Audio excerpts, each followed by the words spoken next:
মক্কাতুল মুকাররমাতে এক লোক কাবা তাওয়াফ করতেছে আর ইয়া রাব বলে আল্লাহর কাছে দোয়া করতেছে। সাহাবারা তো অবাক, এই লোকের দোয়া তো আজকে কবুল হয়ে যাবে, এত আজকের সব সওয়াব নিয়ে যাবে। বিষ্ণু ইসলাম বললেন ওয়া মাতআমুহু হারাম, তার ইয়া রাব আর চোখের পানি দেখে তোমরা অবাক হয়েছো, কিন্তু যা খায় এটা হারাম খায়। ওয়া মাশরাবুহু হারাম, যা পান করে হারাম। মালবাসুহু হারাম, ওর গায়ের জামাটা হারাম। ওয়া গুযিয়া বিল হারাম, খাবার দাবার সবই হারাম। ফাআন্না ইউস্তাজাবু লাহ, তার দোয়া কেমন করে কবুল হবে?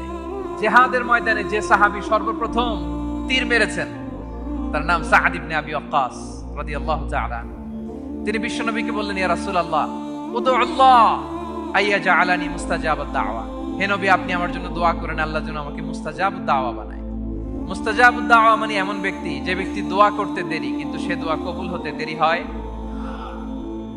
বিশ্বনবী বললেন, ইয়া সাআদ তোমার মুস্তাজাবুদ দাওয়া হওয়ার বড় শখ, আতিব মাতআমাক, যেটা খাবা হালাল খেও, তাকুন মুস্তাজাবুদ দাওয়া, যেটা খাবে হালাল খেও, হালাল খেলেই তুমি মুস্তাজাবুদ দাওয়া।